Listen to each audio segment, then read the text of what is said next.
Wonderful SR ક્રિએશનમાં આપ સર્વેનું સ્વાગત છે.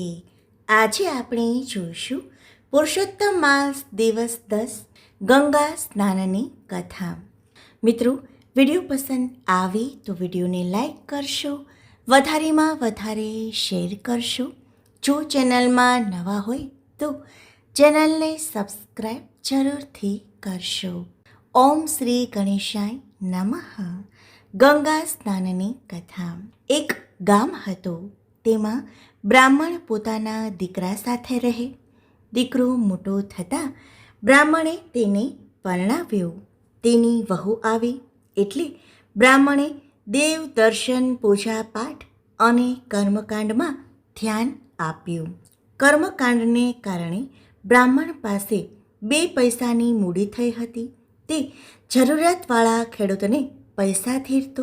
ખેડૂત પાક પાકતા તે વેચી બ્રાહ્મણને વ્યાજ સાથે મૂડી પરત કરતો. બ્રાહ્મણ એક દિવસ કર્મકાંડનું કાર્ય પતાવી ઘરે આવ્યો ત્યારે દીકરાની વહુએ રસોઈ તૈયાર રાખી નહોતી. આથી બ્રાહ્મણે દીકરાની વહુને ઠપકો આપ્યો. વહુ જરા મિજાજવાળી હોવાથી તેણે તો કોઈને પણ કહ્યા વગર પિયર ચાલતી પકડી. બ્રાહ્મણનો દીકરો ઘરે આવ્યો ત્યારે પિતા પાસેથી બધી વિગત જાણવા મળી. તેને પણ થયું કે ભલે ગઈ તેના પિયર. 4 દિવસ રહી તે તેની મેળે અહીં આવી જશે. એમ કરતાં કરતાં પુરુષોત્તમ માસ નજીક આવ્યો. બ્રાહ્મણે તેના દીકરાને કહ્યું, દીકરા, 2 દિવસ પછી પુરુષોત્તમ માસ ચાલુ થાય છે.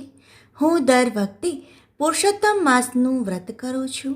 તારી માં હતી એટલે મને કાંઈ વાંધો આવતો નહોતો. હવે તારી માં નથી. આ વખતે મારે વ્રત હશે. નદીએ કથા વાર્તા કહેવા રોકાવું પડશે. કર્મકાંડનું કામ પણ ચાલુ રહેશે એટલે એકટાણું ભોજન બનાવવાની તકલીફ રહેશે. તું તારી પત્નીને તેના પિયરથી તેડી લાવ, જેથી તે ઘરનું કામકાજ સંભાળશે તો હું શાંતિથી પુરુષોત્તમ માસનું વ્રત અને ભક્તિ કરી શકીશ. દીકરો તો તૈયાર થઈને સાસરે નીકળ્યો. રસ્તામાં એક ખેતર આવ્યું. ખેતરમાં મજાનો પાક થયો હતો. સરસ મજાના પાકને જોઈને તેનું દિલ ઠર્યું. ત્યાં તેની નજર ખેતરમાં ચરતી ગાય પર પડી. તરત તેને યાદ આવ્યું કે આ ખેતર તો ધનજી પટેલનું છે. ધનજી પટેલને પોતાના પિતાએ પૈસા ધીર્યા હતા. આ વાતની તેને ખબર હતી. ગાયને ચરતી જોઈને તે વિચાર કરવા લાગ્યો કે આ કોઈ ભટકેલ ગાય પેસી ગઈ હશે. ગાયને ચરતી જોઈને તેમને વિચાર આવ્યો કે આ કોઈ ભટકેલ ગાય પેસી ગઈ હશે. રોજ આવીને આ મહામોલો પાક ચરી જતી હશે. જો આ રીતે આવા હરાયા ઢોર ઊભો પાક ચરી જાય પછી ખેડૂત ખાય શું અને પૈસા ક્યાંથી ભરે? પોતાના પિતાના પૈસા વસૂલ કરવા માટે પણ ગાયને મારીને હાંકી કાઢવી જોઈએ. બ્રાહ્મણનો દીકરો હજુ આવો વિચાર કરે છે ત્યાં તો ધનજી પટેલ આવી પહોંચ્યો. તેણે તરત ચાડી ખાધી. પટેલ, આ ગાય રોજ આવીને ચરી જતી હશે. આજ તો મારી માને ખૂબ ભૂલાવી દો. પાક તૈયાર થાય ત્યારે આવા હરાયા ઢોરનું ખાસ ધ્યાન રાખવું જોઈએ. પાક વેડફાઈ જશે તો પૈસા કેવી રીતે બચશે? ધનજી પટેલના હાથમાં લાકડી હતી એટલે એમણે તો ચરતી ગાયને ધબોધબ ધીબવા માંડી. ગાય માનને કારણે મરણતોલ દશામાં બેસી પડી. તે હવે ઘડી બે ઘડીની મહેમાન હતી. મરતા પહેલાં ગાયને વાચા આવી. તેણે બ્રાહ્મણના દીકરાને શાપ આપ્યો, બ્રાહ્મણ પુત્ર, તે મારી વિરુદ્ધ ખોટી ભંભેરણી કરીને મને ખેડૂત પાસે ઘણો માર ખવડાવ્યો અને તેના પરિણામે હું થોડી વારમાં મરી જવાની છું. હવે તારા કર્મના ફળરૂપે તું ગધેડાનો અવતાર ભોગવીશ. આ શાપ સાંભળીને બ્રાહ્મણના દીકરાને તો પરસેવો વળી ગયો. તે ગભરાયો. આ તો ગાય માતાનો શાપ. કોઈ કાળે મિથ્યા ન થાય. તે તો ગાયના ચરણોમાં ઢળી પડ્યો ને કરગરવા લાગ્યો.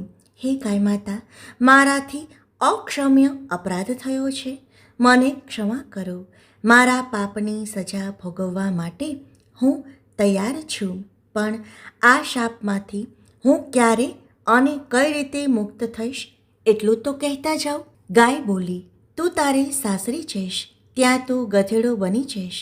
હવે તારી વહુ તને ગધેડાના સ્વરૂપમાં અહીં લાવીને પુરુષોત્તમ માસની શરૂઆતથી માંડી છેલ્લા દિવસ સુધી રોજ સવારના ગંગા નદીમાં સ્નાન કરાવે, પોતે સ્નાન કરે અને તને ખવડાવીને એકટાણું કરે, તો તેના પુણ્ય પ્રભાવે તું ગધેડામાંથી પાછો અસલ રૂપમાં આવી જઈશ. આટલું કહ્યું પછી ગાય તો મરી ગઈ.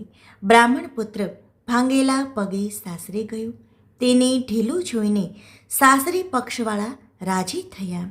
તેઓને માન્યું કે હવે કેવા ઢીલા થઈને તેડવા આવ્યા છે. બ્રાહ્મણ પુત્રે ગાયના બનાવની બધી વાત પોતાની પત્નીને કરી.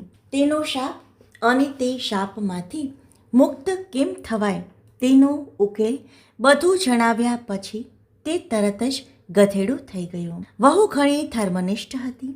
એ ગધેડાને લઈને સાસરી આવી. પુરુષોત્તમ માસ શરૂ થતાં જ તે રોજ સવારે ગધેડાને લઈને ગંગા નદીમાં સ્નાન કરાવે, પછી પોતે સ્નાન કરી વાર્તા સાંભળે, ગધેડાને ખવડાવીને ખાય. લોકો તો આ બધું જોઈને ઠઠ્ઠા મશ્કરી કરે, પણ વહુ તો ભલી અને એનું વ્રત ભલું. આવી રીતે રોજ વહુ ગધેડાને લઈને નદીએ જાય, તેને નવડાવે, પોતે નાહી લે. આ વાત ત્યાંના રાજાને કાને ગઈ. રાજાએ તો સિપાઈઓ મારફતે ગધેડાને પકડી મંગાવ્યું. વહુ તો રડતી રડતી રાજા પાસે તેમના મહેલે ગઈ. રાજા સરુખામાં ઊભા હતા. બહાર ગધેડું બાંધેલું હતું. વહુ તો ગધેડા પાસે ગઈ અને તેના શરીર ઉપર હાથ ફેરવવા લાગી. પછી રાજાને ઉદ્દેશીને કહ્યું, મહારાજ, મારો ગધેડો મને પાછો આપો. તેને નવરાવી તેમજ ખવડાવી પછી મારે જમવાનું નિયમ છે. રાજા કહે, તું નદીએ જઈ ગધેડાને નવડાવે, તેથી ગંગા નદીનું પાણી ખરાબ થઈ જાય છે. ગંગા નદીમાં બધા જ લોકો નહાય છે. આ તો પુરુષોત્તમ માસ છે, એટલે નહાનારની સંખ્યા અધિક છે. તેમાં તું આ ગધેડાને નવરાવે તે યોગ્ય નથી.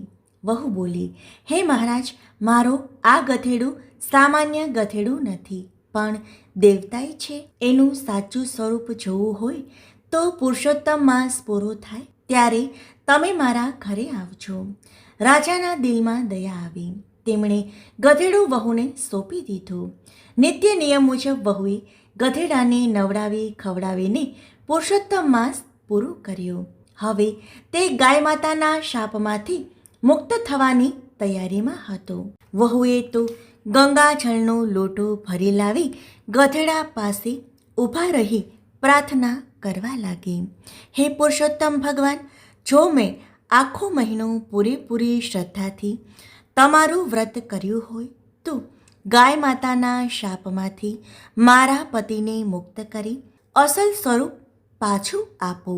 આટલું કહી તેણે 3 વાર જળ તેના ઉપર છાંટ્યું, જેથી તેનો પતિ અસલ સ્વરૂપમાં આવી ગયો. બીજા દિવસે રાજા રાણી વહુના ઘરે આવ્યા. તેમણે આજુબાજુ નજર કરી તો વહુ કોઈ યુવાન સાથે વાતો કરી રહી હતી. તેમણે જોયું. વહુની નજર રાજા રાણી ઉપર પડતા તે તરત જ ઊભી થઈ ગઈ. રાજા રાણી પાસે જઈ નમન કરવા લાગી. પછી પોતાના પતિને પણ રાજા રાણીને નમન કરવા કહ્યું. છેવટે વહુએ બધી વાત કરી. પુરુષોત્તમ માસના વ્રત સ્નાનનો આવો અલૌકિક મહિમા જાણીને રાજા રાણીએ પણ આજીવન પુરુષોત્તમ વ્રત રાખવાનો સંકલ્પ કર્યો. ગામ લોકોને પણ આ પ્રસંગ પછી પુરુષોત્તમ માસના વ્રત અંગે વધુ આસ્થા અને શ્રદ્ધા બેઠી. ગંગા જળ સમ જળ નહીં, જે પાપ બધાના ધોય, પતિતને પાવન કરે જે સ્નાન કરતા હોય. બોલો પુરુષોત્તમ ભગવાનની જય. મિત્રો, વિડીયો પસંદ આવે તો વિડીયોને લાઈક કરશો, વધારેમાં વધારે શેર કરજો, કમેન્ટમાં જય પુરુષોત્તમ ભગવાન જરૂરથી લખશો. જો ચેનલમાં નવા હોય તો ચેનલને સબસ્ક્રાઈબ કરશો. આભાર.